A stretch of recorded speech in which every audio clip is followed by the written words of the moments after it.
Welcome to the Roy Morgan Weekly Update. The key weekly indicators had mixed results this week before today's Reserve Bank meeting and in the lead up to next week's pre-election federal budget. The Albanese Labor government retained the lead for the third week in a row, with support unchanged on 52%, ahead of the coalition on 48% on a two-party preferred basis. If an election were held now, the ALP would be re-elected with a slim majority, as they have now, the latest Roy Morgan poll shows. Both key confidence indicators, government confidence and consumer confidence, continue to languish, and both were down this week. A majority of Australians, 56.5%, say the country's heading in the wrong direction, and less than a third, only 30%, say the country's heading in the right direction. So as a result, Roy Morgan government confidence is well below the neutral level of 100. Government confidence is in fact 73.5, down 4 points in just 1 week. This is the lowest rating so far this year, in the week before the Reserve Bank meets and before next week's federal budget.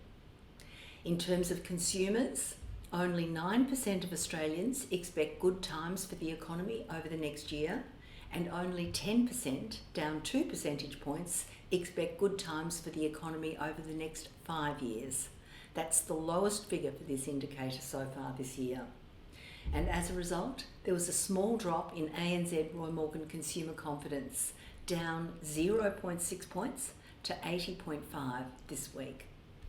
Consumer confidence has now spent a record 66 weeks below the level of 85. And looking back over the last few months, consumer confidence has now moved in a very narrow band of 80 to 85 over the last 22 weeks, over 5 months. The consumer confidence interviewing took place before the Reserve Bank board meeting today, and with next week's federal budget front of mind for many people. Now, in better news, inflation expectations were down 0.3% to 5% this week. Australians now expect annual inflation to be 5% over the next 2 years. Like consumer confidence, inflation expectations have stayed within a narrow band of 4.8% to 5.3% since early December. The fall in inflation expectations reverses last week's increase and comes after average petrol prices fell over 5 cents a litre last week, to drop from a near record high to $2.07 per litre. Despite the fall, average retail petrol prices have now spent a record 43 weeks, or more than 10 months, above $1.80 a litre. More recently, since late January, average retail petrol prices have averaged $2 a litre. So now, how are businesses feeling?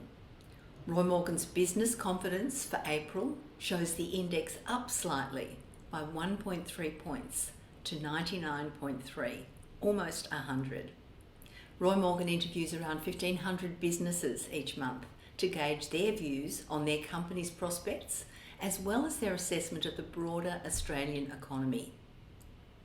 And there were mixed results in April, with views about the Australian economy's performance over the next year improving, but the longer term view deteriorating. An increased majority of businesses, 52.1%, that's up 8.2 points, expect good times for the economy over the next 12 months. Now that's the best result for this indicator for exactly 2 years, since April 2022. So 52.1%, a majority, are expecting good times for the economy over the next 12 months. In contrast, an increasing majority, 60%, in fact 60.5%, expect bad times over the next 5 years, and that's up 6.4%. This disconnect between short-term and long-term views is quite unusual. One explanation is that in the shorter term, the prospect of significant income tax cuts starting in July are set to provide an economic boost, while looking longer term, there's a general level of uncertainty about where the Australian economy is heading and what policies the Albanese government will take to secure growth and improvements in productivity over the longer term. Over the last 2 months of March and April, 7 industries had business confidence in positive territory. That's above the neutral level of 100. The most confident industries have been the same 3 so far this year. They are finance and insurance, with a business confidence of 121.8, education and training on 119.1, and accommodation and food services on 114.5. And it's dropped down a few points since summer ended. Other confident industries include administration and support services on 110.4, professional, scientific and technical services on 109.8, and property and business services on 104. At the other end of the scale, transport, postal and warehousing again has clearly the lowest level of business confidence at only 71.2. Other industries with below average business confidence include public administration and defence, electricity, gas and water, wholesale and agriculture. And finally this week, we look at what Australians are doing for Mother's Day coming up this weekend. A special Roy Morgan survey conducted in conjunction with our partners, the Australian Retailers Association, or ARA, shows that 43% of the population, an estimated 9.7 million Australians, plan to buy gifts to celebrate this important day in the calendar. Now that's down from 46%, or 10.1 million Australians, last year. By far the most popular gifts this year are flowers, mentioned by 41% of people set to buy gifts, followed by alcohol and food, 17%, an experience like a trip away or a dinner out, 16%, and clothing, shoes or sleepwear, 10%. Australians plan to spend $102 on average, that's those who are buying a Mother's Day gift, up from $92 a year ago, for a total spend of $995 million, up from $925 million a year ago.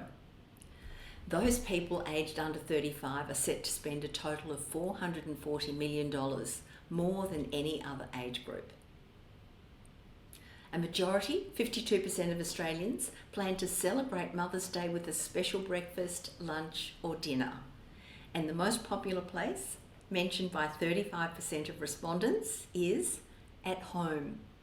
10% plan on eating out at a cafe and 9% plan to head to a restaurant. There's lots more detail, so more detailed information on what Australians plan to do for Mother's Day, head to the Roy Morgan website. And that's a wrap. Thanks for your interest this week in Roy Morgan's latest results, and I'll be back next week to bring you the most up-to-date readings on consumer confidence, inflation expectations, unemployment and voting intentions. Thanks for listening.